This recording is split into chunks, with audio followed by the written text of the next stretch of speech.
Sabe aquela tensão entre a nossa fragilidade, a fragilidade humana, e a ideia de uma força divina, algo que é totalmente inabalável? Pois é sobre isso que a gente vai conversar hoje. Vamos mergulhar nessa ideia olhando como ela aparece em diferentes textos bíblicos. E a nossa pergunta de partida é essa aqui. O que um censo de um rei tem a ver com uma lei espiritual? Ou com um salmo e um provérbio? Bom, à primeira vista parece que não tem nada a ver, né? São peças soltas, mas a gente vai ver como, juntas, elas montam uma narrativa única e muito poderosa sobre poder, sobre falha e, no fim das contas, sobre redenção. Então vamos lá. A nossa primeira peça desse quebra-cabeça vem lá do livro de 1 Crônicas. É uma história sobre o poder de um rei e, claro, as consequências desse poder. Olha só que imagem forte que esse provérbio traz. A raiva de um rei é como o rugido de um leão, algo destrutivo, mas o favor dele é como um orvalho, algo que dá vida. Isso mostra o tamanho do poder que um líder tinha nas mãos. O destino de muita gente dependia dele. E é exatamente aqui que a história do rei Davi entra em cena. É como se a gente visse aquele provérbio acontecer na prática. O poder, quando se mistura com o orgulho, pode ter um resultado, bem, desastroso. E o mais impressionante é que Davi não tomou essa decisão no escuro, sabe? Ele foi avisado. O seu comandante mais fiel, Joabe, disse que era uma má ideia, que era perigoso. Mas o orgulho do rei falou mais alto e a ordem foi dada mesmo assim. E o preço dessa decisão foi altíssimo. Uma praga se espalhou por Israel e 70 mil pessoas morreram. 70 mil! É um número chocante e um lembrete bem duro das consequências que a falha de um líder pode ter.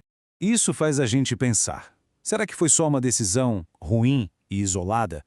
Ou o erro de Davi mostra algo mais profundo sobre a nossa condição, a condição humana?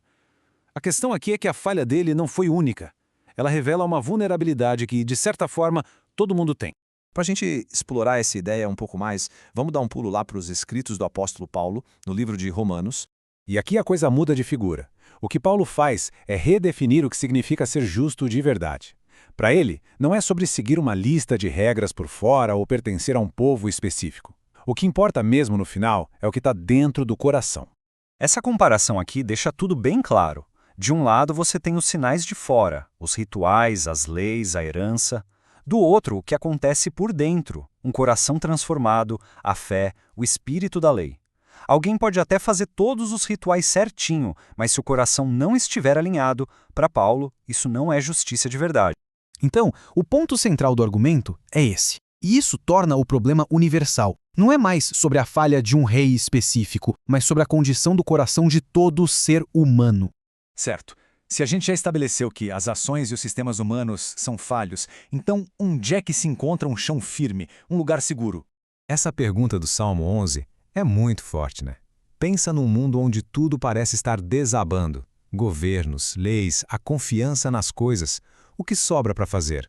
E a resposta vem, direta. O refúgio não está num sistema nem num líder, e muito menos na própria força. O refúgio, segundo o salmista, está em Deus. E por que esse refúgio é tão seguro? Porque a autoridade dele é estável, está acima de todo esse caos aqui da terra. Enquanto as coisas aqui embaixo tremem, o trono nos céus continua firme. O Salmo termina com essa ideia de justiça divina. Quer dizer, existe uma ordem moral no universo. As ações têm peso e existe uma diferença clara entre o que é justo e o que não é aos olhos de Deus. Ok, agora vamos começar a juntar todas as peças. Como essa ideia de um refúgio em Deus se conecta com aquela história da falha do rei Davi? Vamos voltar para ele para entender isso. Olha só a jornada completa do Davi. Começou com orgulho, que levou à punição. Mas o ponto de virada, o pulo do gato, foi o arrependimento. Ele não ficou dando desculpas, ele assumiu o erro e foi atrás da reconciliação. E agora vem a parte mais surpreendente. O lugar exato da maior falha dele e também do seu arrependimento é o lugar que se torna o fundamento para o templo, o lugar mais sagrado de adoração em Israel. É como se a história do Davi virasse uma ilustração perfeita de tudo isso que a gente viu em Romanos e nos Salmos. A força humana falhou de forma catastrófica, mas o arrependimento e a confiança em Deus transformaram esse fracasso num novo começo. Beleza, então vamos amarrar todas essas pontas soltas e ver qual é a grande lição que fica dessa nossa jornada por esses textos. O que a gente descobriu então? Que aquelas 4 fontes, que pareciam não ter nada a ver uma com a outra, na verdade contam uma única história. Elas nos dão o diagnóstico. A força humana é frágil, é falha. Mas elas também apontam o remédio. Buscar um refúgio, um fundamento, não na nossa própria capacidade, mas em algo muito maior e mais estável.